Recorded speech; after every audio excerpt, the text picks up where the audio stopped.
what is it that makes kids successful or okay? What is it that makes those people that those people that you kind of admire that can bounce back? What is it about them? And I'm so honored to have the chance to talk about, to have such a great expert talk about this topic with us, because I think this is such an important, it's so central to what we know about what makes successful students. It's so important to what we know about what makes productive members of society. It's so central to what we know about what makes people able to cope and function in their world.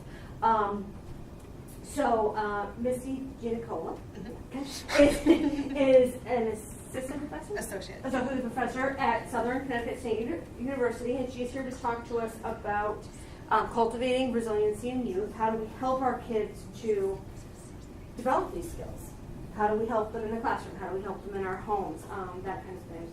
So I think with no further ado, I'd like to turn it over to Dr. Ginicola. Thank you.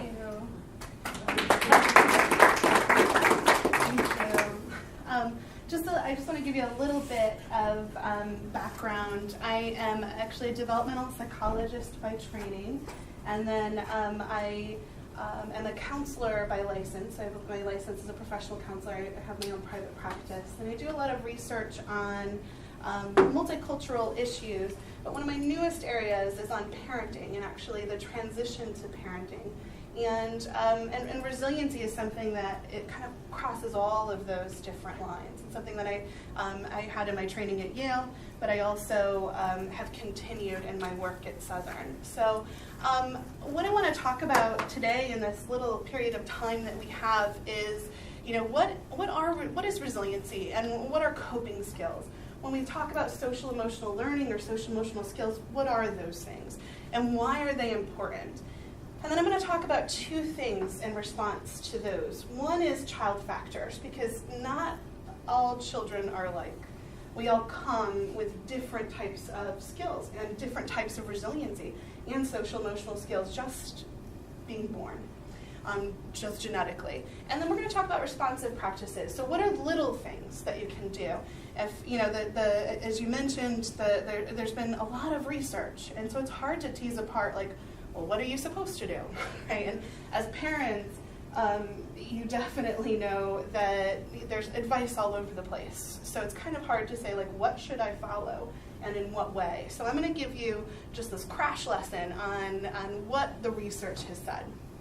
So the first thing is, what is resiliency? And you kind of defined it a little bit there. It is the ability to thrive even in stressful conditions. If we could protect ourselves or our children from trauma, from stress, we certainly would. But you can't. You can't. That's out of our control. Stress is going to happen, and unfortunately it happens usually daily. So what can we do? Well, we can thrive in those situations, and we can respond to stress in positive ways. But that's way easier said than done, right? So how do we achieve resiliency? What we know about it is that people that have it recover quickly. So they don't get as upset by things that happen, and they really jump in to fix things much quicker. It's essential to healthy development. So you see, being resilient impacts your physical health, it impacts your mental health, your social skills, everything. And it absolutely protects youth from risk factors. So you can grow up in a really tumultuous environment. You can grow up with lots of stressors, even with trauma, perhaps with abuse, lots of other things, and still be resilient. So there's something about both genetically and external in the environment that can cultivate this kind of resiliency. Well, why is it important? And again, in the introduction, you kind of mentioned some of this.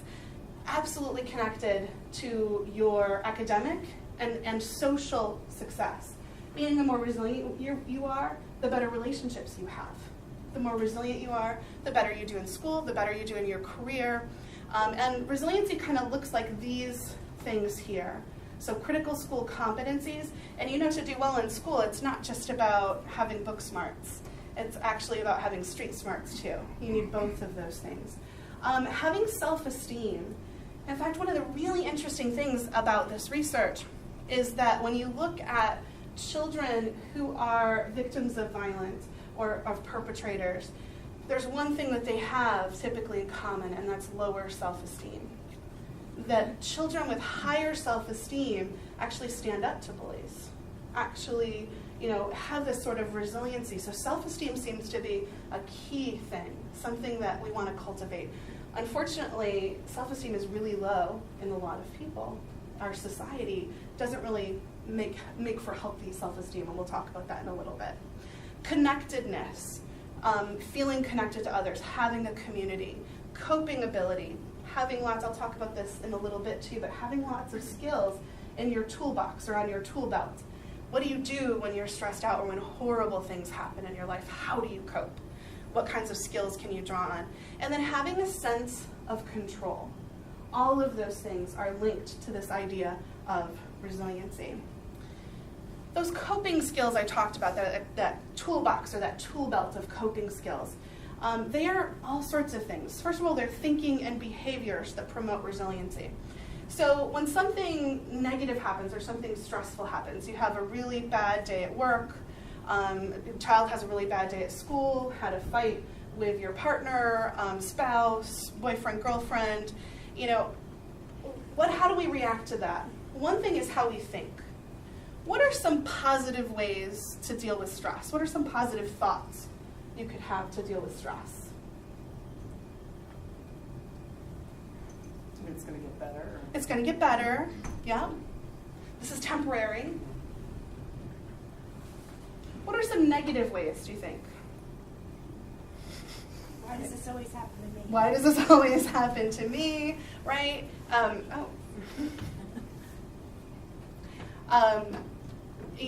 This is never going to change. Oh, this always happens, those kinds of things. So how we talk to ourselves absolutely has an impact on resiliency. Also, how we talk about ourselves. Think about when you've done something that you're like, oh, I could have done that better. I'm a little disappointed in myself. How do you talk to yourself in your head? Is it nice and kind? Is it the way you would talk to a best friend or a child? No, probably not. It's probably mean, right? And things you wouldn't say to other people. And that kind of negative talk actually has a really negative effect on us.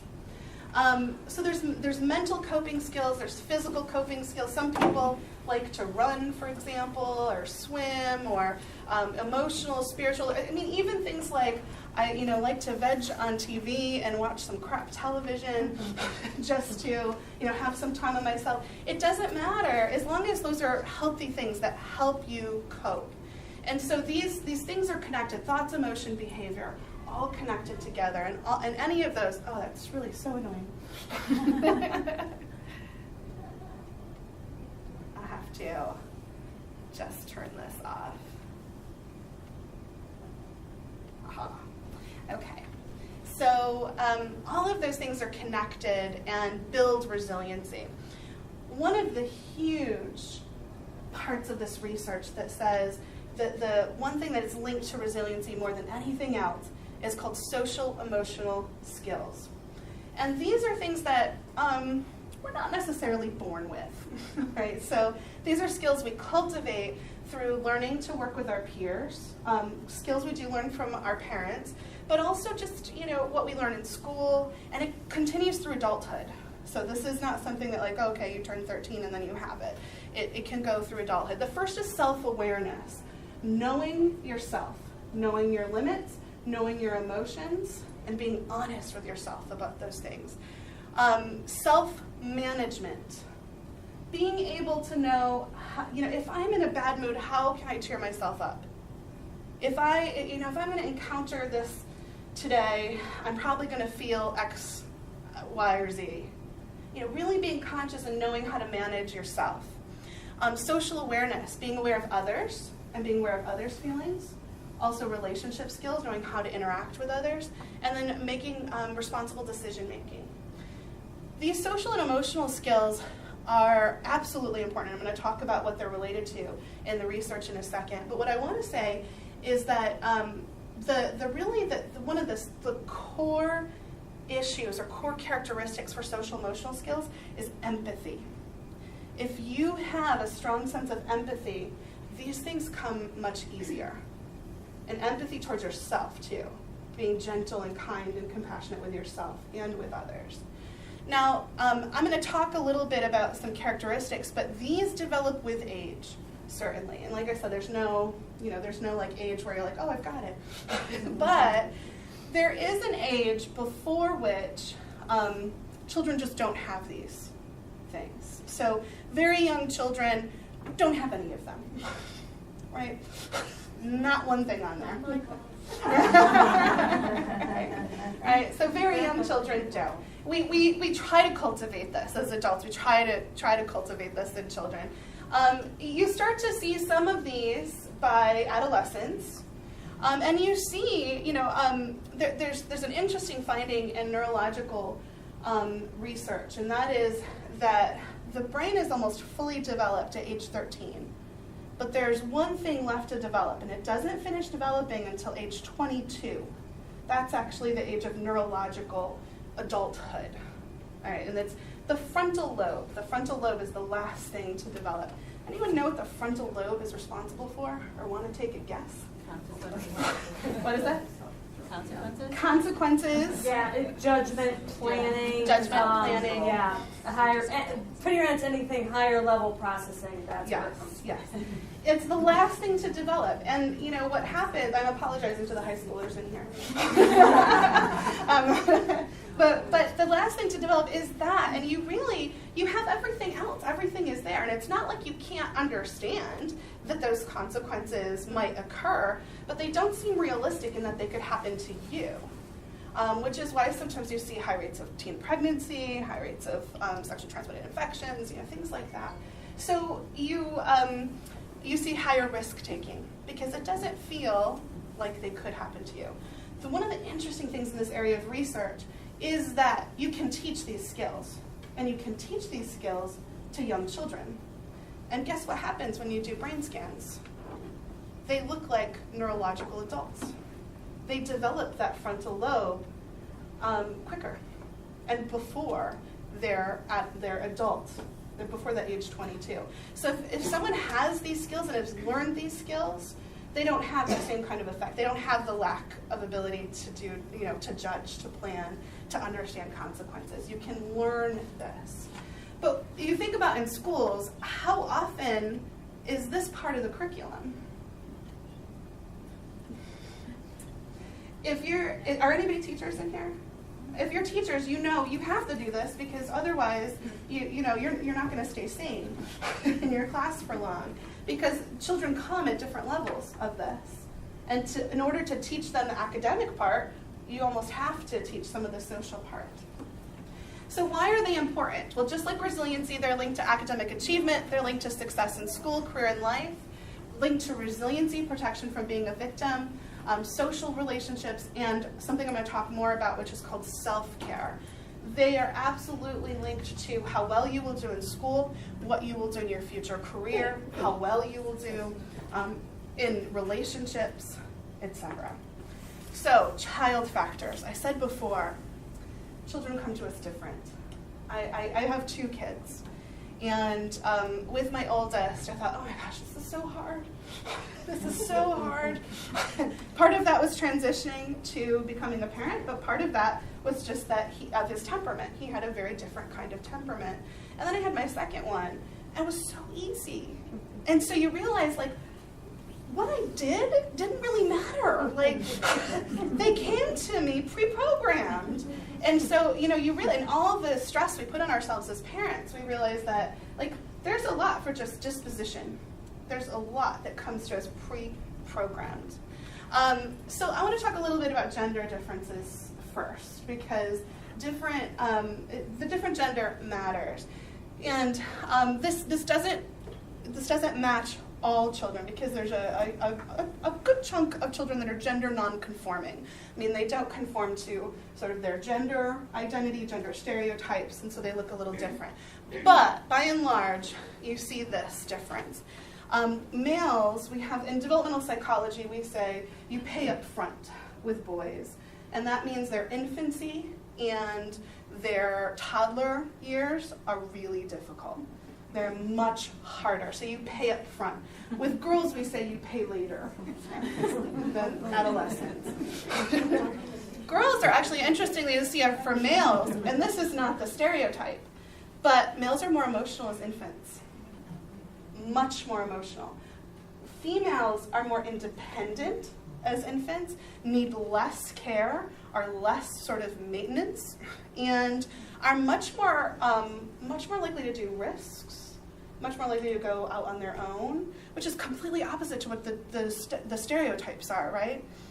And this can kind of explain some of the later problems that we see, particularly with boys, is because very emotional, and yet they're told to sort of shut that emotion down and not talk about it, where females are encouraged to talk about their emotions. Males really need that more than females, the research shows. Males also have higher activity levels, so they just got a lot of energy. And not that females don't. There is a temperament of females that absolutely will outrun any boy. But it's, the higher activity levels in general for males. For females, they seem to be socially and even somewhat biologically more likely to internalize when they have stress and pain, which means rather than sort of let it out and talk about it, they keep it in. And they do some of that negative self-talk. And they do something in the research that's called ruminate. Probably a lot of females in the room know what that's like, where you just think and think and think and think. And you can almost drive yourself crazy just, thinking about all the possibilities or all the things that that have happened or could happen. And so that is very much linked to gender. They also, and this does not seem to be biological, this absolutely seems to be societal, is that you see this interesting trend where it's actually, it's a developmental finding that's quite sad, really. It's that, at about age 4 or 5, your self-esteem is so high. And if you think about a 4 or 5-year-old, they're like, I can do anything, right? Like, I can do that, I want to do that, so there's 4 or 5 super high. In fact, it never gets that high again in your entire life. That's sad, right? So super high. But they also really don't know their limits. That's why it's so high, right? They think they really can do anything. And then, for both boys and girls, it tends to go down a little. It stays a little steady. And then at age 10, females plummet. And males stay steady. And then at adolescent, it goes up. Where females stays low for almost the rest of their life. There does seem to be something about getting older that is more freeing for women, so it does go up a little bit. But those gender differences are really important to understand because there's something about society that has differential pressure on males versus females. Now, let's talk about temperament. Children are not all the same. You have 4 basic types of temperament that have been found in the research, and there's all sorts of different qualities. One is called the easy, and they actually call this the sunflower. These are super easy kids. They are generally happy.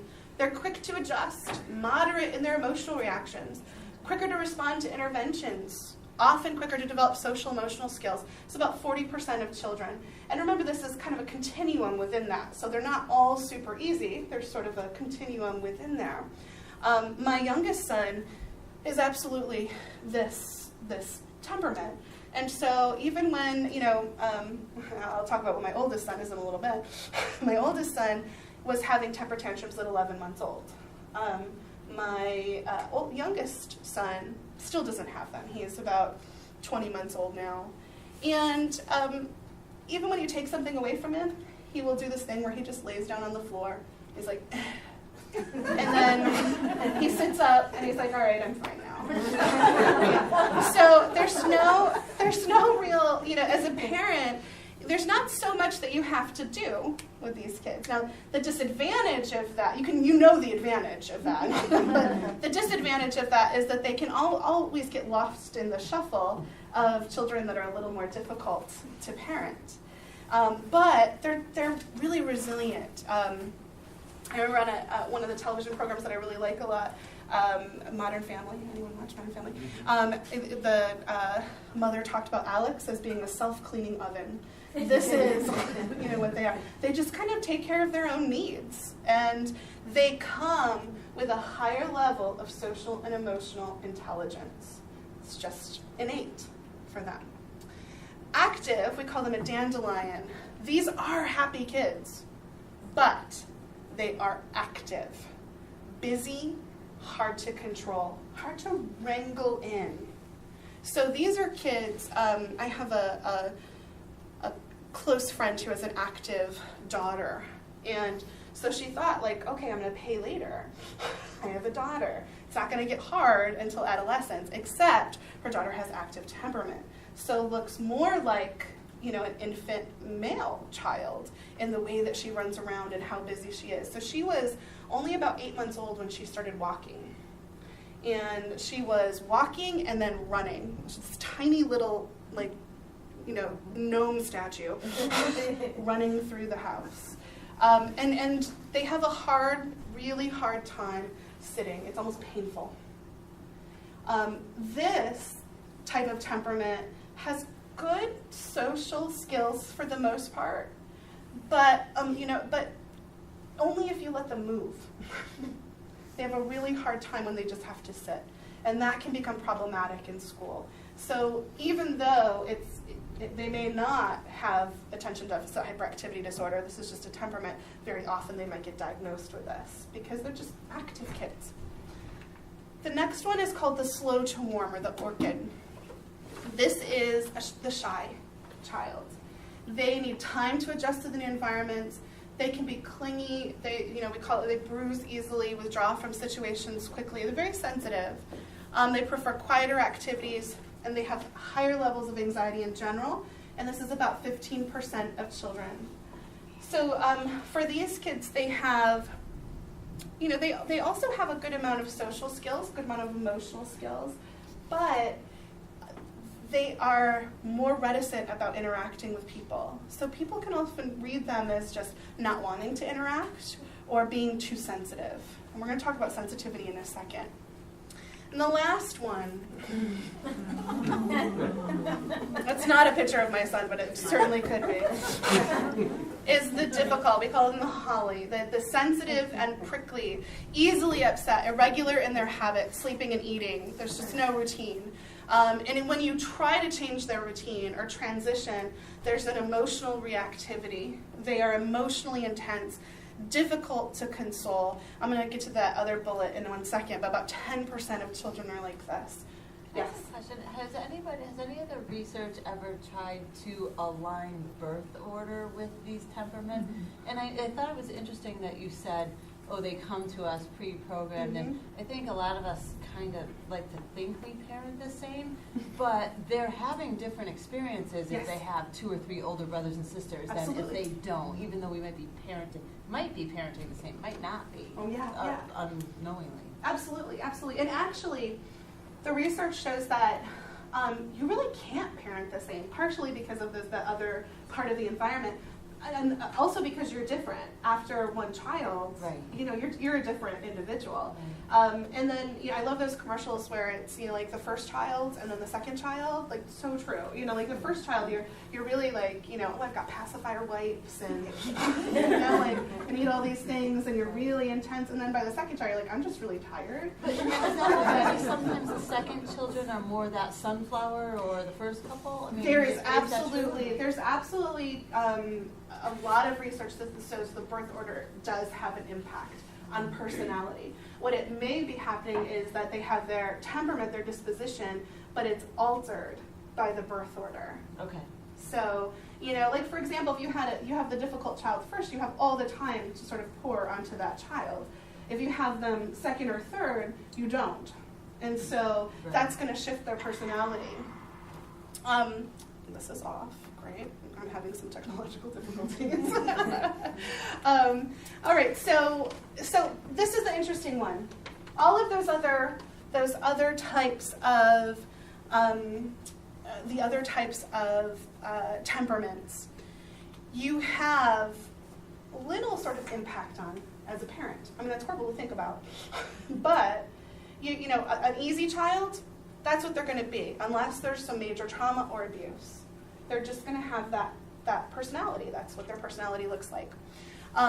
The active kids are always going to be active, even as adults. They have that presentation.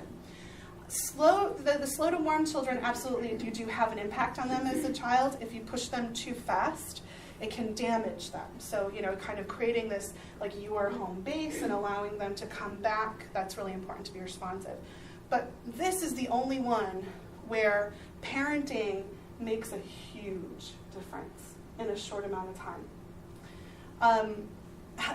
Any of you identify as having a child that's in this category? Some of you, yeah. You're like, yes. It's not a lot of kids, it's only 10%. But what you do matters so much. But being responsive, the interesting thing with research is that when you are responsive to these children, they turn out, age 5, when they go to kindergarten, they are teachers' favorite students. If you are not responsive, they are teachers' least favorite students. They have the most behavioral problems, they'll have more social problems, they'll have more emotional problems. So that responsive practices, which I'll talk about, are so important with this kind of child. Also, if you have parented this kind of child, you know that all that parenting advice that goes around does not work with this kind of child.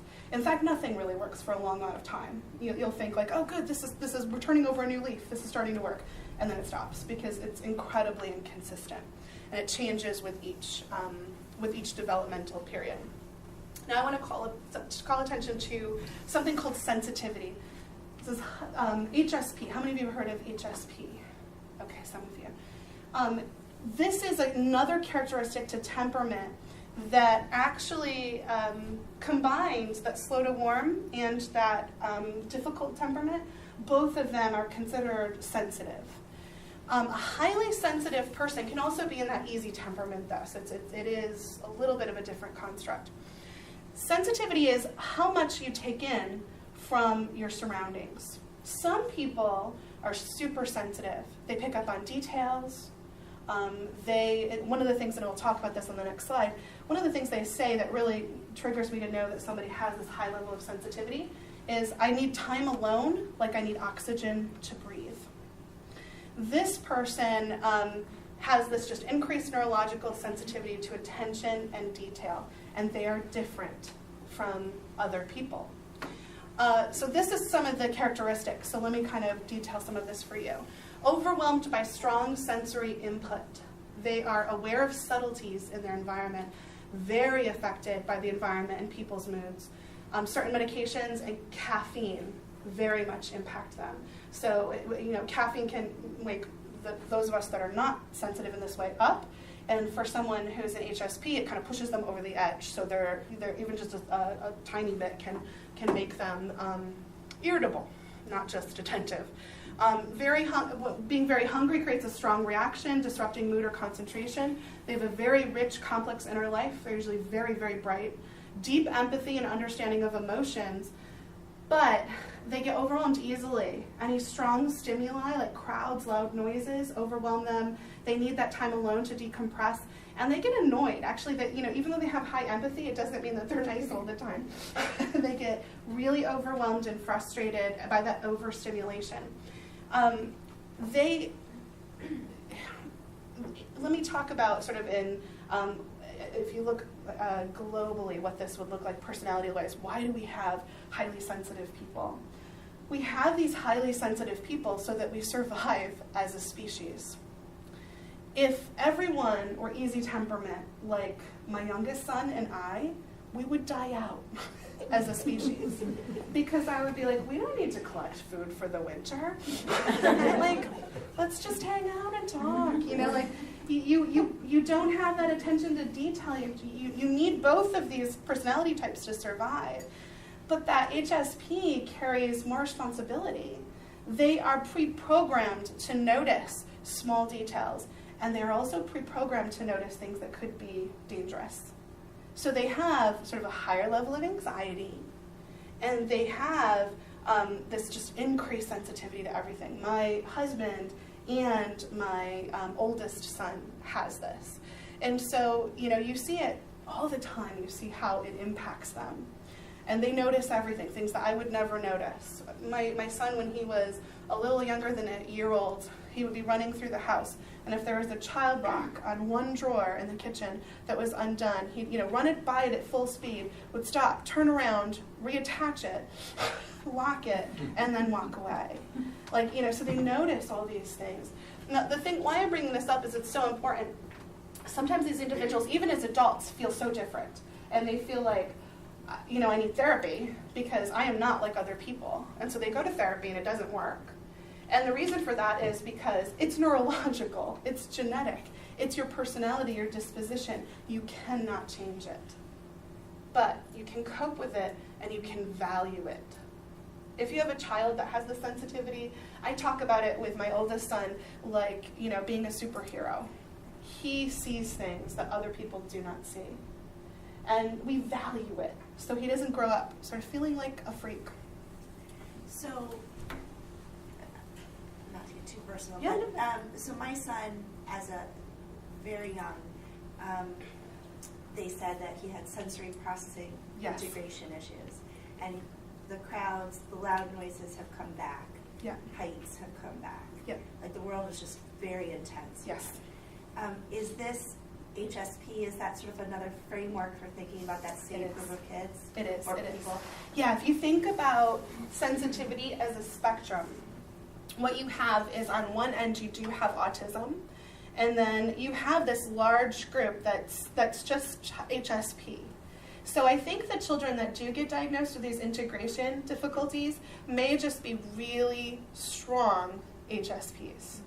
There's no, that is a sort of a developmental framework because it's not a real diagnosis as an adult, but it's a way for sort of us to understand what's going on with them. But I think it's a very negative way for us to understand, and I think this is so much more positive. Yeah, I like that. Yeah, there is a great book. Elaine Aron is the one who discovered this, and it's based on decades of research called Highly Sensitive Child. And this really gives you a good idea of, how they're different, what they look like, and how to react differentially. And she did a lot of interviews with HSPs to find, some kids come up and value those differences, and some children don't, and they feel different, so very different. And so she looked at, what were the parenting practices that changed that. And so some of what I'm going to talk today is actually within that framework as well. Yep. So, what are these responsive practices? And I'm trying to put 40 years of research in 5 slides. So I'm just going to give you the basics. But one of the first things you want to think about when you're challenging children is this what's called the zone of proximal development. This is what they can do on their own, what they can't do, and the things that they can do with help. You want to balance the right amount of challenge with your child in this area. This is where you want to challenge. These are things they can do independently and should do independently. But if you try to make them do things out here, guess what's going to happen? Very low self-esteem. Because they can't do them. Often, particularly in American society, we understand things like physical milestones. Of course, you can't expect a child at 2 months old to walk. We're not going to do that. We know that. And so we don't pressure them to. We don't stand them up and go go. All right. But with emotional skills, we do. They don't have coping skills to handle emotions, so they have temper tantrums. And instead of saying, well, let me help you and guide you with this, we say, stop, get it together. Go, figure it out. Right? And that's how we have been taught to parent in this society.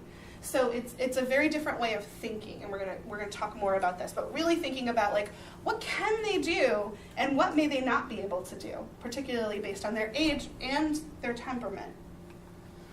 Understanding the function and the reason for negative behaviors, how we respond to negative behaviors is really important.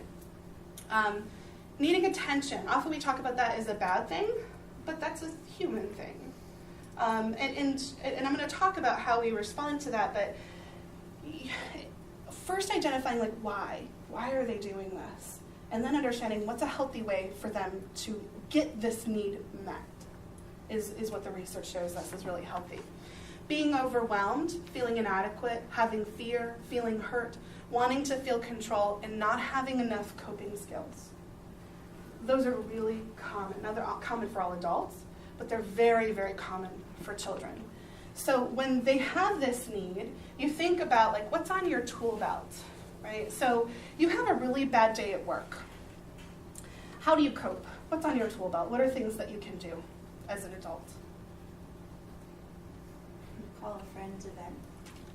Call a friend to vent. Get a massage. Get a massage.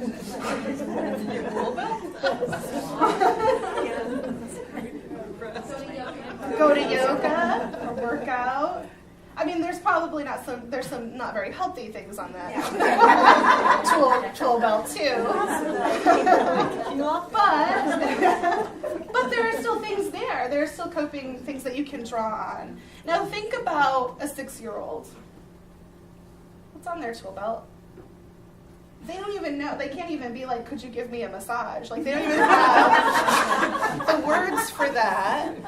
They may not have the words for the emotions. They may not even know what they're feeling. So their tool belt is so very little. And the idea is once you know what they need, it's helping them identify it and add a coping mechanism that can get them what they need. So here's how research says we should do it. Label the emotion, encourage communication. One of the first things, and we do this as counselors, something called active listening. This is so hard because we do not do this in any other part of society. When someone tells you that they're having a hard time, we usually give them advice, right? We're like, oh, you could do this, or I've done this. And that's just how we interact with each other. Active listening is not that. Active listening is just listening. When I first train my counseling students on this is one of the most difficult skills to master. Because you're just sitting there and you're like, I'm supposed to listen. I'm not supposed to give advice. I'm not supposed to talk. I'm just supposed to listen. And if you think about it, when you're really feeling upset and you talk to someone, and the first thing they do is say, well, maybe you should try this. Or if you say, oh, I was trying to get here today and I took, Route 15 and it was horrible and, so much traffic, and they go, oh, you should never go Route 15. Like, why were you doing that? That's just stupid. So you're like, thank you. It doesn't, you were looking for some validation in your emotion. So active listening, if someone is upset, it's not saying, you're okay, you're fine, or just stop. It's saying, I'm sorry, I hear you, it's okay to be sad, it's okay to feel this way, and how can I help? So teaching children, if they are feeling overwhelmed, or they're needing attention, or, to say, it looks like you're feeling overwhelmed. First let's talk. If they're old enough to sort of talk, I can even have this with my 3-year-old. It's not the same kind of talk that I'm going to have with a 13-year-old, clearly, but let's talk. What's going on? Okay. And then listen and, okay, so you're feeling really overwhelmed. What can we do about that? What can we do? Talk about emotions, increase vocabulary, and normalize them. If they understand what they're feeling, then they know what to do with it. But if they don't know the label for it, they have no way of developing a coping skill around that. I'm mad, I'm sad, I'm angry, I'm feeling overwhelmed, I'm frustrated. So even from a young age, using all of these terms for emotion. My son and I, we have cards that have different emotions, and I've actually put dogs on them that are mimicking the emotion because it makes it a little more fun. And so we can act them out, but he also just knows the terms for it. So sometimes he'll come out with a new term that I haven't even talked about too much, just because it's been exposed to him. Teach and use I statements. This is another one that's really helpful for communication. when you are discussing something with someone where there's a lot of passion involved, this means arguing with someone. And if you think about a lot of times what happens in, particularly after adolescence, is it's so hard. There's so much passion on both sides. There's strong wills on both sides, and so you see a lot of conflict. So one of the things that we know from research is so helpful to increase communication and decrease conflict is the use of I statements. So instead of saying, "You are really annoying," you say, "I am feeling really annoyed." And so what that does is take ownership of the emotion, and it doesn't put someone on the defensive. Because when someone says to you, "I'm feeling really annoyed," is very different from someone saying, "You were really annoying," right? Because then that person comes back. Have you ever tried to have a fight with someone who was really calm? It's a little infuriating. So because they're de-escalating, you can't keep that level of intensity. So teaching children also these I statements, using these I statements, teaching them how to do it too, helps in communication. It helps them take ownership. Skillful non-compliance. I love this term. I work with a lot of very new parents, and so a lot of kind of toddler behaviors and stuff like that. And one of the things I say is that when you think about your child now and those characteristics that make them sort of awful toddlers, it's actually the characteristics that make them the best adults.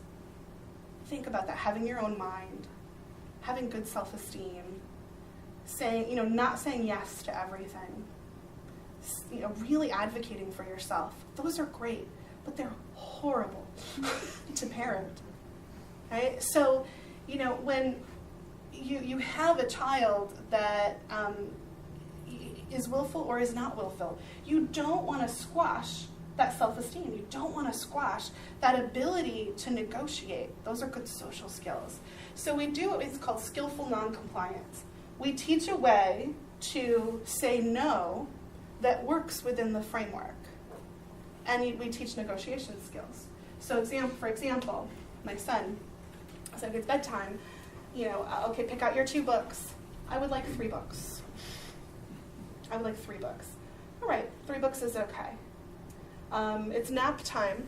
Okay, well, can I take the iPad up for nap time, for quiet time? Yes, you could do that. Saying, okay, I know I have to do this, but can I get what I need in this? That's called skillful non-compliance, and it is incredibly helpful for building self-esteem. Now, I'm going to talk about self-care in a moment, but as I'm going through this list of things, I'm very aware that as a parent, you often do not have the energy nor ability at every moment to be like, let me use an I statement, and let me teach you how to negotiate. You just don't have that composure to do that all the time. So it's really important to take care of yourself too, which we're going to talk about. So necessary and logical consequences. So rather than punishment, what are the consequences? And you help them think through of what those impacts are and how they're impacting others. So a little cartoon here. I hate cleaning the rug. It would have been easier to take my shoes off. If you're going to be unkind to people, then you cannot be with other people. Then you have to leave the area. So rather than sort of the punishment and even time out, the research shows that saying logical consequences work much better, build social skills up faster. Soothing. When I think of as an adult, when you're upset, if someone reacted the way that most adults do to children to you, how would that feel? If you were like, I'm really upset, and someone was like, will you just stop? I don't want to hear it. And just go to your room. Like that. So one of the things that teaching children to do is to soothe. So helping them calm. Breathing. So there's a couple things that are really helpful here. That's cleansing breaths. So that is taking a deep breath in through your nose and out through your mouth. So it kind of looks like this. You can even do this developmentally. So with young children, you can do, we had a calm down kit for my son, and we had some silk flowers that we put some lavender oil on, and he would smell it. Like we would do that every time we would smell. So you can teach that. Now that he's a little older, we actually add in the emotion component to it. So we say like, breathe in all of like what you want to bring into you, positive emotion. So he'll say, happy, happy, happy, happy. And then we'll say, okay, breathe out what you want to let go of. Mad, mad, mad, mad. So, like he will do that on his own. So teaching them, and as they get older, clearly that's not going to be as fun or as interesting, but imagining it, visualizing it. 4 square breaths is a technique of focusing on your breathing. So you breathe in for 4, you hold it for 4, you exhale for 4, and then you rest for 4. And so just focusing on your breathing can help with calming. Visualizations, so visualizing like a safe place, that kind of meditation a little bit. And then progressive muscle relaxation, which is tightening from your muscles from your feet, letting go, tightening calves, letting go, all the way up to like your facial muscles. And that also can help to calm. And then what research seems to be suggesting rather than time out at this point is what's called a calm down corner. So it's having a kit where it has all sorts of sensory toys in it, and things like feathers, other things that help them breathe, help them soothe, and bringing them to that and saying, okay, clearly we're overwhelmed. Before it gets to the point where you even have to apply necessary consequences, say, let's go over to calm down corner. And usually there's interesting toys, so kids will want to do that as little kids. But as bigger kids, find things that are developmentally appropriate. Okay, so we need to go and calm, and that's okay. We all need that. Using humor. Humor is an incredibly powerful tool. And it is a coping skill. It's one of the best. And in fact, when you look at who is resilient, it's the people who use humor. So incorporating that in your parenting and incorporating that even in classrooms, using that, but it needs appropriate timing and appropriate context. So it's usually after you feel validated and heard that humor can work. If somebody is like, I'm really struggling right now, and you throw a joke at them, and they're going to be like, really?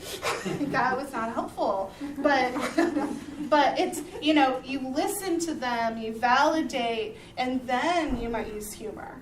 So there's timing involved with it, but it's incredibly powerful as a tool. Then knowing your child and building that self-esteem. Know them. They're all different. They're so different. Different order of children, the different temperaments. So what's interesting to her or him, what captures their attention, what are their favorite things to do, and encourage their natural abilities and affinities. That is the way, when we look at children that don't have any self-esteem, like they have incredibly low self-esteem, the ones that end up coming to therapy and to counseling, they don't know what they're good at. They just don't know, and they don't know how to value themselves. So we find that in them. Everyone is good at something. Find out what that is. And you know what your kids are good at, but you can capitalize on it. So if they don't want to do something, it's incorporate what they're good at into what they need to do. Pair it together. Find a way to make that work. Let children make choices and process the consequences. That is so hard. But you have to let them fall to learn that, you have to be careful when you do those kinds of things. So letting them make choices and then see what the consequences are, that's the way that we learn. Positive attention to behavior and trying. But the newest research shows if you overpraise, it's worse. So it's, I really like how you were so nice to your brother. I really like what you did there. I really like how you helped me set the table. But if you just say, good job to everything, it loses its appeal. And positive attention to those unique characteristics and attributes. The fact that you are highly sensitive, that's an amazing quality, and giving really positive attention to that. Okay, so here is the part that I was talking about before. Be a positive mirror. Take care of yourself. I actually was just talking to a group of mothers about this a couple days ago, because one mother said, she had a couple days last week where she was out and away from her child, and she felt such horrible guilt for it. And then a family member made a comment that didn't make it much better. Like, oh look, mommy's leaving again. And there's something about society, particularly for women, that they feel like they cannot take care of themselves. They need to take care of everyone else before themselves. And that is not how reality works, right?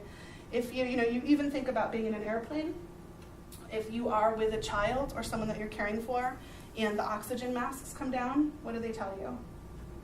Put yours on first. You actually have to take care of yourself first and then others. So caring for yourself teaches them those skills too, and that's linked to positive self-esteem and positive functioning. Give responsibilities, encourage leadership, and help them set goals. The other thing that the research shows is celebrating. So just playing and doing fun things together. Not with an agenda, just being with each other. Celebrate each other, celebrate your ability to stay calm. You celebrate when you do good things, and you're like, oh, that worked, I did it. When something works, their independence and resilience. And acknowledge when a mistake is made and allow children to correct it. So in really young children, it's kind of easier to see this, but so my son was done with his meal. He's old enough now that he shouldn't be throwing his plate on the floor. Sometimes tosses his plate on the floor. And so he said, no, that's not where it goes. Where does it go? Go pick it up, fix it. Necessary logical consequences. Allow them to fix the mistakes before there's punishment. Be gentle when you make mistakes. I said before, this is great, and the research is so clear. Oh, you just have to do this, this, and this.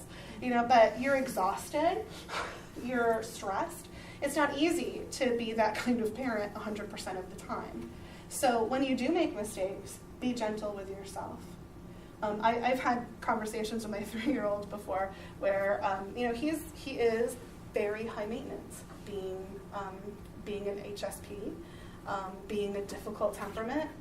So in the mornings, when we're getting ready for school, it can be a battle sometimes, very often. I'm sure none of you know what that's like. We know, we do this almost every day. But for him in particular, it's not just like, okay, get ready, and it's, I need my time, I want to do this first, I want to do that first. I don't want to wear my socks, I don't want to do this. And so, the amount of patience that it takes just in that span of time, 20 minutes of time, can be infuriating. And so often, sometimes in the mornings, I will convey that when I'm getting to a place where I'm like, I'm not going to hold it together much longer. So I'll say, I'm feeling really frustrated right now. I'm really tired, and I really need you to help me out. And sometimes he'll go, no, you're not frustrated. But other times he'll go, okay, and he hears that. But even if he says, no, you're not frustrated, even that is a period where we can use humor, because I'll be like, yes, I am frustrated. And we start joking with each other. So it's really acknowledging when you're having a hard time too. And think of what you're teaching them in that moment. We often think we have to be perfect. But in reality, the research says it's so much better if you're not perfect and you say it. Because then your child knows that they're not expected to be perfect, but they have to acknowledge it, they have to apologize, and learn from that mistake. Acknowledge when you're at the end of your rope and need help. I think it's, we were just talking before about how it's so different to parent in this age than it is in previous decades, because you're doing it alone for the most part. The communities aren't there, although I love seeing something like this because then you have a community. But day to day, if you might be separated from family, and so you might just be doing this all on your own. And everybody needs help for that. It's not easy to parent. But getting that kind of help and making sure your needs are taken care of are so important. And so here's the self-care that I was talking about before. What does that mean? That means physically, sleep, nutrition, exercise. That's really good self-care. And that's usually what goes first, right? Personal learning who you are, having a vision and dreams, psychological, positive self-talk and beliefs, giving and receiving help, emotional self-love and compassion, professional, setting boundaries and saying no, being connected socially, and having time for self-reflection, nature, community, yoga, religion, etc., for spiritual needs. Understanding that this is how, like, these are the needs that you have to have met as anyone, but especially as a parent. And when you have these met, you're capable of doing more of that list of things more consistently. If you don't, you can't. You can't. And I also, when I talk about this with my students, I also want to acknowledge that a lot of those parenting practices have to do with privilege. If you have a job that has flexibility, in the mornings, you can be a little more, lenient.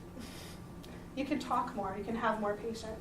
If you have a job that does not have flexibility in the morning, you cannot do that. Like, get your socks on, let's go. Okay.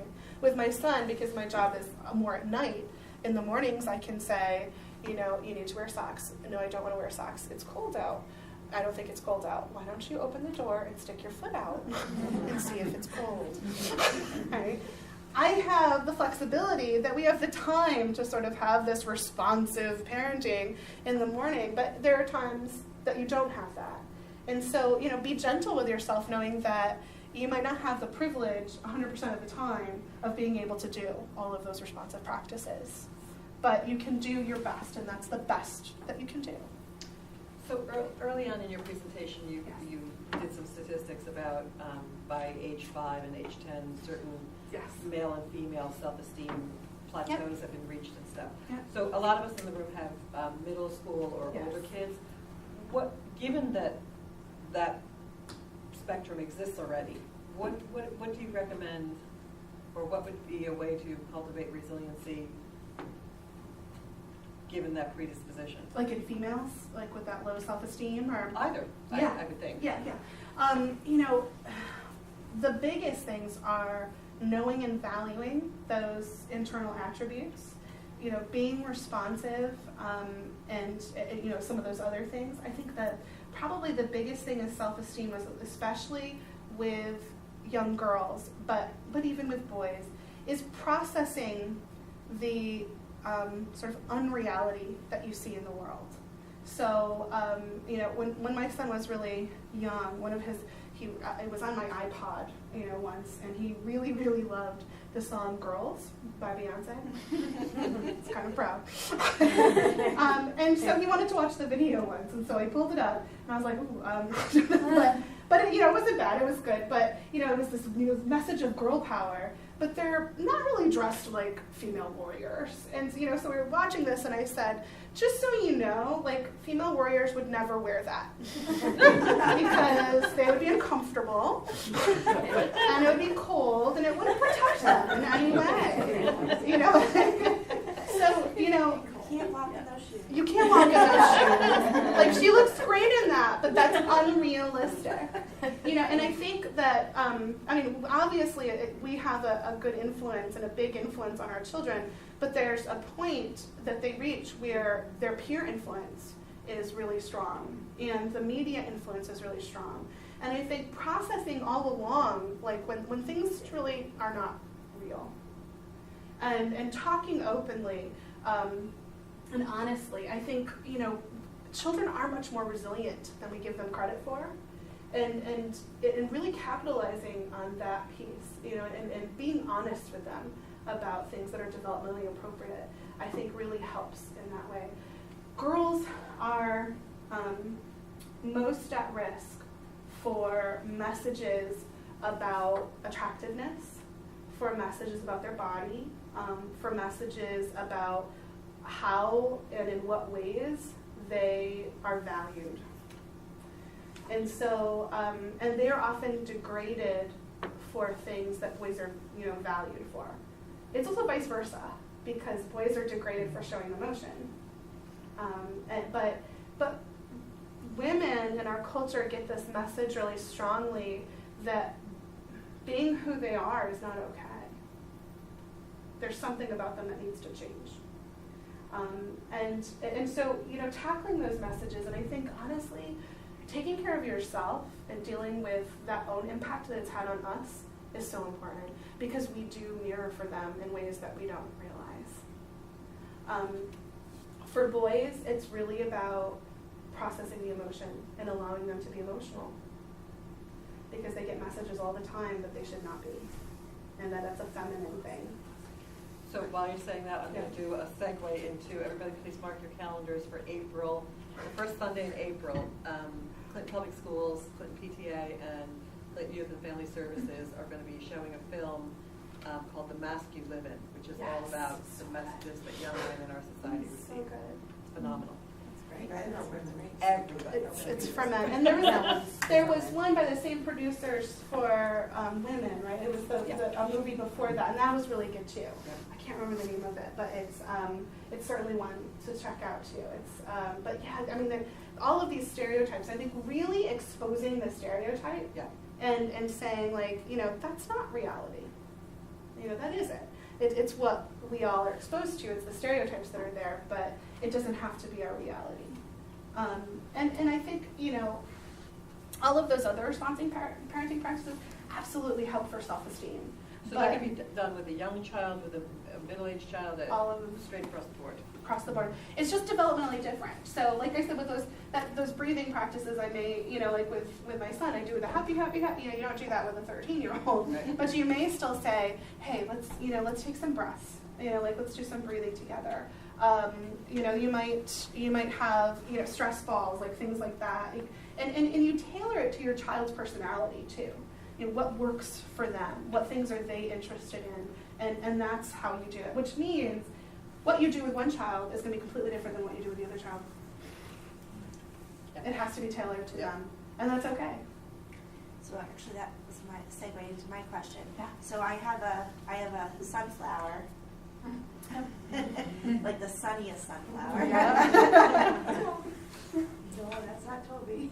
Yes, it is. No. I love my children, obviously. And then a orchid HSP. Yes. And so I'm wondering how fair it is to get my sunflower to help me, the older, who is also an older sibling, with my orchid. We do it, but I worry that it's an onus that I'm putting on him to help. I don't know if that's sort of a fair. I think it is, but I think you want to make sure you're balancing time with that not squeaky wheel, right? Like they get their needs met, but they have fewer needs in that way than that child. I think having them help and putting them in sort of the leadership can actually build self-esteem. So it can. I wouldn't be afraid of using it, but I would be make sure that there's enough time alone with that child, that they're getting what they need to, and that they feel comfortable to voice that. Like they don't feel guilt for like, I don't want to take away, because sometimes they do feel that way. Like, I don't have as many needs, so I'm not going to say what I do need. But saying like, no, like I want to know what your needs are too. Yes, you have less. I acknowledge that. What's interesting, I just heard, and this happens and I see this with difficult children all the time. Difficult temperament, highly sensitive children are different with other people than they are with their parents. Oh yeah. So I would have people that would be like, he is so good. I'd be like, come home and spend an hour at home. Because what will happen is this, it is this, you almost at first as a parent feel like, am I causing this? Like they're great with everybody but us, And what happens is it's almost like, think about when you've had a really bad week and you're holding it together, holding it together, and then you see like your best friend. And you're like, oh. That's what happens to HSPs, is that they hold it together, they're super good around other people typically. They try to hold it together, especially if you've been responsive with them. But then when they get to that point, they're like, when they see you, sometimes my son will see me and immediately just start crying. They're like, really? You were great in school. But it's really about, I was holding everything in all day, and I'm just so happy to see you because I just need to let it out. So it is, often you'll hear, I will hear that all the time about my son, like, he is the best behaved child. I'm like, really? That's not what he's like at home. It's very different at home. think the risk, Meredith, is along the same lines. The risk can sometimes be that the sunflowers see, and I guess I don't want to call it bad behavior, but they see challenging behavior as getting some type of reward. And that's been a struggle, like in my family. It's like, well, if I just act like that, then look at all that attention that I'll get. Right. And so I guess it is, you have to spend equal time with everybody. And that's an interesting thing. When you look at sort of those behaviorist principles of reinforcement, it really only works when a need is not being met. So if they feel attended to, like they don't feel like you're ignoring them, then that will never work. They'll be like, I will never do that. Like, that is no way, right? Because they feel like they can get their needs met. Mm-hmm. But if it's a matter of like, if they're not getting their needs attended, then they could mimic that behavior, subconsciously, unconsciously, or consciously, But yeah, it is really about meeting the need. And I found that too with, some parents have the concern when you talk about the calm down corner, that like they've done something negative and then you're like showering them with attention. So they're like, is that going to reinforce this behavior? It absolutely does not. It gets rid of it faster than timeout and everything else because you're meeting the need. And you're showing them like, we're not going to hit, we're going to calm down. And you're reinforcing, giving them that sort of positive behavior from doing what you want. So what do we take away? There's a lot of stuff that I shared, but I want you to take away about 5 things really strongly. One is just increase this positivity. So, thinking about things in a different way, not, even the sensitivity, saying, oh, that could be an advantage. Being nice and kind to yourself, being kind, teaching kindness and empathy to others. But also just thinking of things in a different way. Like instead of punitive, how can I turn this into a positive? Can I do calm down? Can I do soothing breaths rather than punishment? Live to learn. You're learning about, you know more than anyone else about your child. But they're changing every day. So they're learning about themselves. You're learning about the world together. And those are exciting things. Really engaging in that. And in that, there's a great book that just came out that said, it was about having children, and it was called All Joy and No Fun. And that's kind of how parenting is turned into. It's like, I have joy from my children. I don't have any fun. Right? Like, it's hard, but I love them, so there's that joy in it. But it's, trying to find the fun together. And not all the time is going to be fun. It's not. That's not how it's going to be. But trying to find those things that you can do together that can help you feel fun. Practice empathy, kindness, and compassion. Empathy is the cornerstone of social emotional skills. If you teach nothing else in those social emotional skills, if you teach empathy, they're going to get everything else. So empathy, number one thing. And interestingly, a lot of empathy can be learned just by having a pet, for example. So owning a dog in particular, but other types of pets as well, can really teach empathy. Taking care of yourself, absolutely have to do self-care. When do children learn empathy? I'm a preschool teacher, and we just had a debate about this. Not in preschool. You can model empathy, and you can model empathy. Right. You can get them thinking about how other people feel, but until they're about they have the beginnings of empathy around 3-4, but not true empathy. Really, it's about I don't want to get caught and get into trouble. Or I want to get praise for doing the right thing. Yes.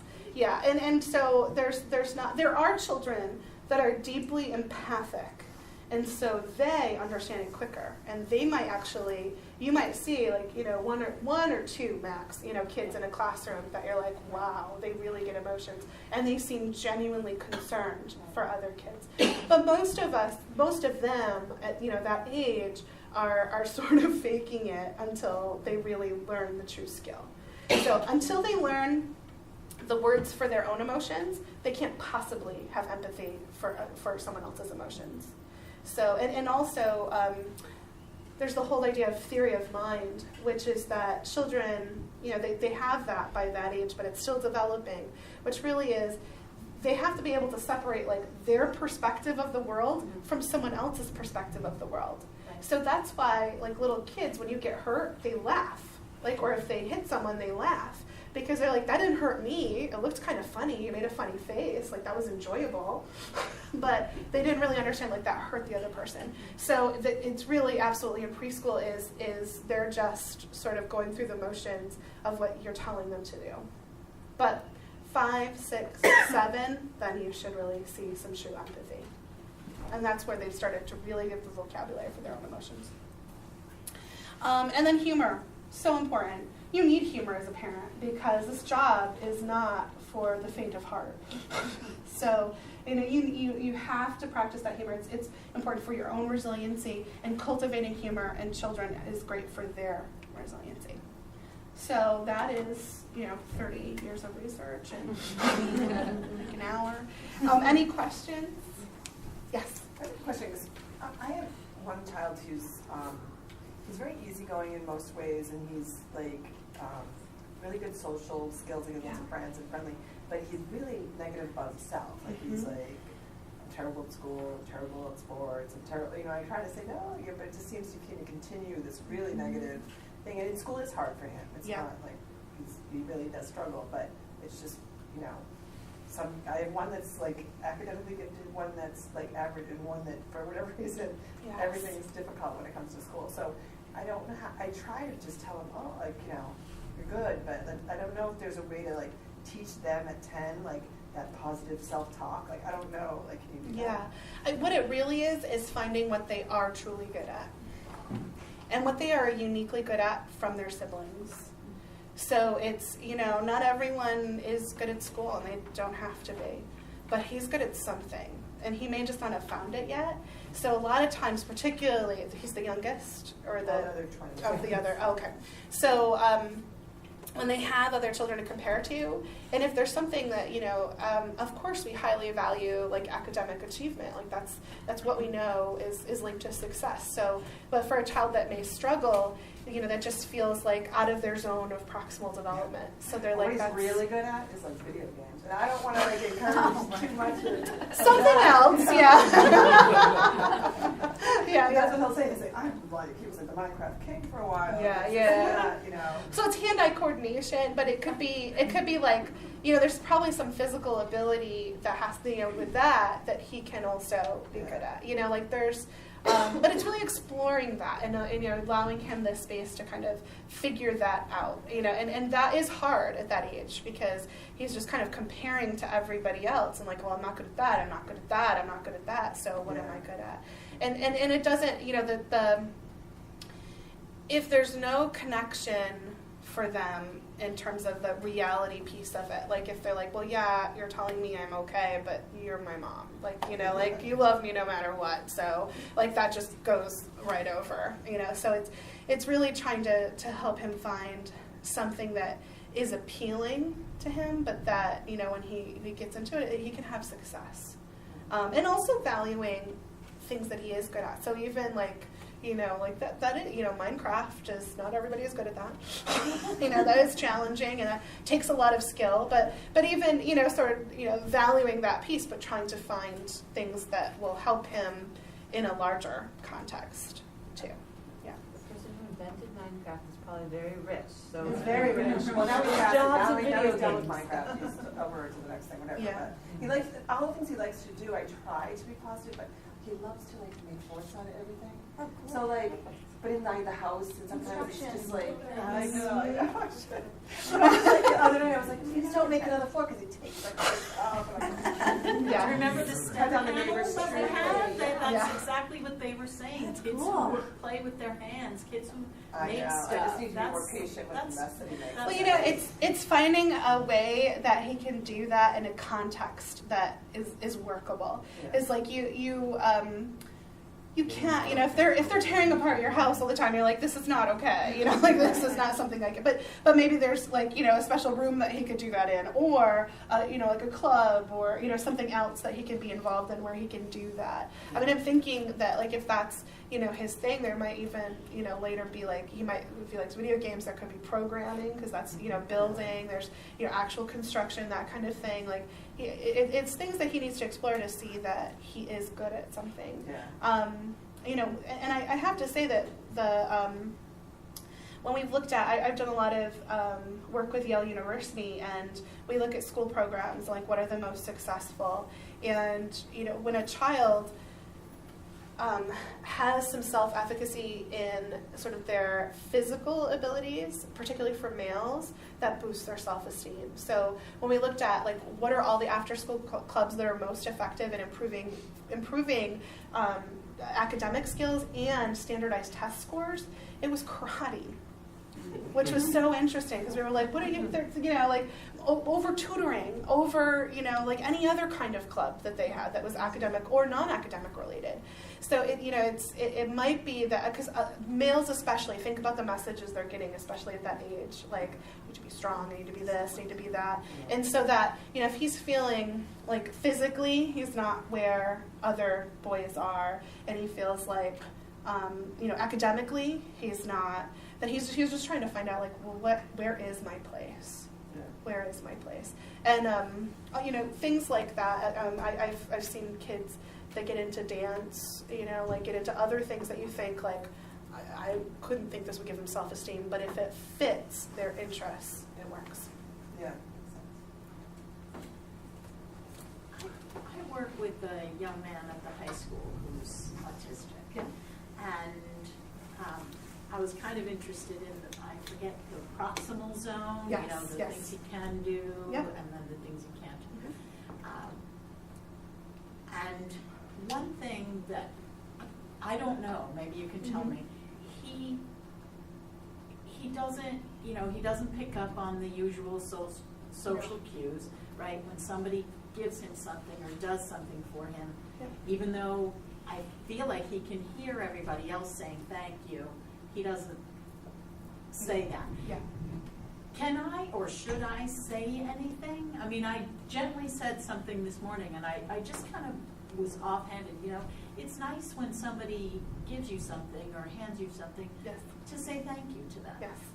Yeah. Is that okay? That's okay. I mean, is that, all Yeah, right. actually, it's really helpful because children with autism or on the spectrum, they do not use the same social cues that people who are non-autistic do. So there's been all sorts of research on what we look at when we are interacting with people, and we look at eyes and mouth. We decode emotion, we interact, we understand those. If you think about like what the social rules are, those are so complex and nuanced, but we kind of pick up on them immediately. Someone with autism or on the spectrum does not. So they need, like, I almost think about it as, like, if you're programming a computer, like, if this happens, then this should happen. And you said the perfect thing, which was, if someone hands you something, you should say thank you. Like, that's perfect, because that is decoded for a way that they could understand. Oh, I've got something handed to me, I say thank you. Yeah. Okay. Well, thank you for being so. Thank you. Now do you see why I was so excited that we're